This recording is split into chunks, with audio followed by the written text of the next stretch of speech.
This is my Tesla Model 3 2023 long-range all-wheel drive that I picked up maybe 2 weeks ago now. Everyone always asks me one of two questions. One, why did you get a Tesla? Well, the answer to that is simple. It's like seen as a luxury car, but at the same time, it's very practical and kind of awesome.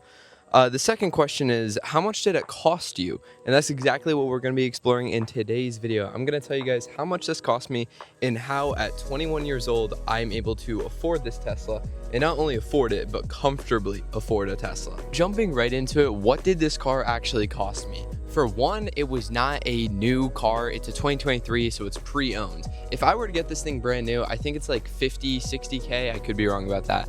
But this was only $32,000. That being said, it is still a long-range all-wheel drive. That being because I drive a lot and also I live in Pennsylvania. So I think the actual cost of this vehicle was $32,000, and that was $5,000 of my own payment that I put down on it.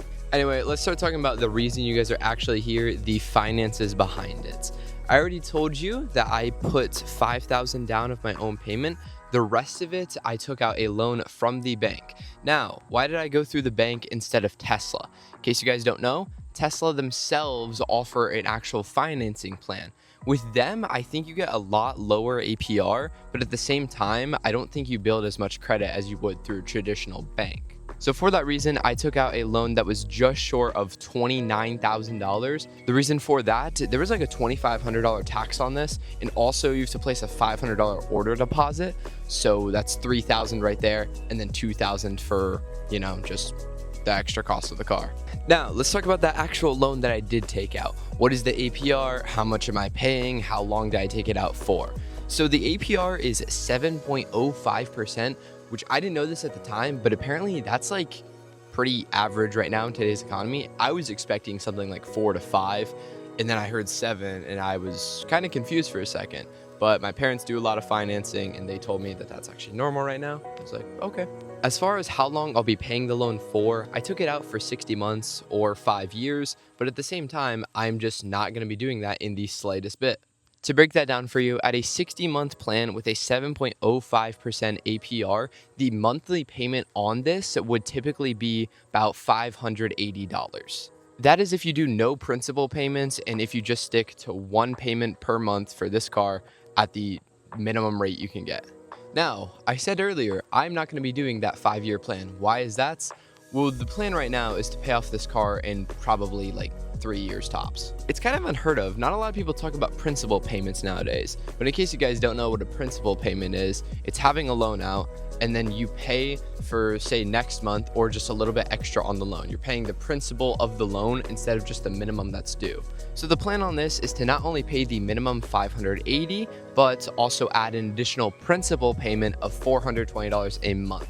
So in total, this car is currently running me about $1,000 a month. That is kind of unheard of unless you have like a truck or something. But honestly, I mean, I'm cool with it. That's what I want to do.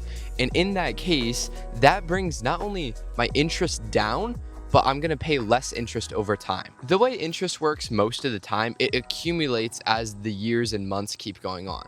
But when you pay principal, you're actually just knocking it out early. And in total, you're going to end up paying less than what you would have paid had you stuck it out for the 60 months as originally intended. That being said, if you are in a comfortable spot, I think paying principal on your car is maybe one of the best of and the smartest things you can do.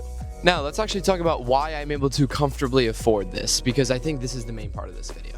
Well, in all honesty, I live with my parents, bro. I'm 21. I graduated college just over 3 months ago now, and I'm living with my parents, bro. I'm gonna make a separate video on this entirely, but living with your parents is genuinely one of the best things you can do. Milk that for as long as humanly possible. Let's say you're someone like me and you're making $5,000 a month pre-tax, right? After taxes, that comes down to about $4,000 a month. And from there, you have to pay not only your car, which will say $500 for convenience's sake, but then on top of that, you're also paying about $1,000 in rent, and that's in a low cost place. Rent is typically around $1,500 nowadays. That's $2,000 a month purely gone. Again, I'll make an entire separate video on living with your parents being the best financial thing you can do, but let's actually talk about the rest of the costs on this car.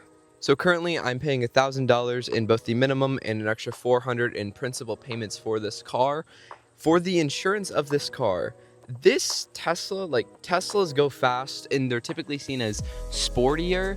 So for that reason, the insurance is a little bit higher. With the minimum coverage plan I need for my employer, I'm currently paying, I think it's $220 a month.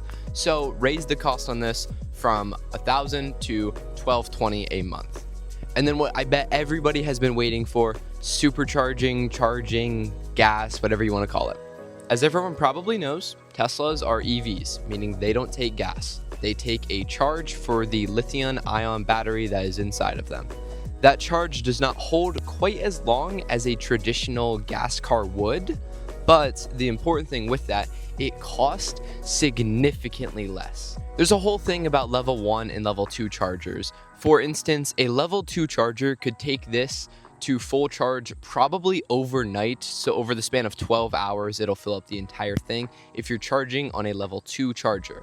I don't have that luxury right now simply because my house doesn't have as much power as you would need to do that without blowing a breaker. So the main way I'm charging it is by using a level 1 charger, and to charge this thing to full takes probably a whole week to do so on a level 1 charger. Now with the supercharger, I have one nearby. The average cost for me to go from 20 to 80% is about $15. I did fill this thing up all the way from 15% to 100%, and that costed me, I think it was $26.39. Looking at something like a gas car, where you have to fill up on the average commute, 40 miles a workday, maybe like 1 to 2 times a week. That's gonna run you about $40, $45 depending on what state you're in right now. This thing alone charges twice before you actually meet that $45 threshold. That meaning by owning this EV, yes, I'm paying more for insurance, but I'm also saving a lot on gas. And as soon as you get a level 2 charger at your home, instead of gas costing you money, you can charge it overnight. Charging it overnight does raise your electricity bill. I know everyone in the comments will likely say that. But on the bright side, it's only, I think, upwards of $40 a month. I could be wrong about that. Tesla owners, let me know if I'm wrong. And then the last thing we'll get into for this video is the maintenance. Everyone says Tesla maintenance. What's Tesla maintenance cost? If the battery dies, it costs you $10,000. That is not true in the slightest bit. So when you actually get a newer Tesla like this, or at least a pre-owned, you get a warranty for the battery in there. If the battery goes bad within the first 8 years or first 120,000 miles, you get a free battery replacement, no extra cost on the car up front and no extra cost later on. Now, the rest of the maintenance on this car is actually pretty pricey. You know, the wiper fluid here, that's gonna run you about, geez, dude, that's probably gonna run you about $15 every 7 months or so. You know, it's pretty rough out there. The oil that it doesn't have is gonna cost you $0. The only thing you have to worry about with an EV like a Tesla is the wheels. There's a very simple workaround which I paid close attention to when I was actually looking for a vehicle like this one. The simple answer, just don't get 19 or 20-inch tires. The bigger the tires are, the more they tend to cost, so I simply just went with 18 inches, which is traditional size for most vehicles. I wish I could tell you the exact cost of that, but at the time of recording this, these current wheels on it have been through about 30,000 miles, and I was told by the guys at Tesla they have probably 30,000 more before they need to be looked at. And for that reason, I'm just gonna go ahead and put the cost of the tires at $0. So in total, after everything I've said in this video, this Tesla probably cost me about, on the higher end, $1,300 a month. A lot of people gatekeep their car payment or anything like that, but I hope this video was at least like comfortable enough so I could tell you guys everything while showing you guys the car. I'm sitting in the front and like the logo, the logo's literally right here, so there's proof that this is a Tesla. That being said, if you guys have any questions about Tesla or any other expenses I may not have mentioned in this video, please feel free to leave a comment down below. If you guys did enjoy, please subscribe. I hope to make more videos like this. Thank you guys very much for watching. Stay blessed. It shouldn't be too hard, and I'll see y'all in the next one.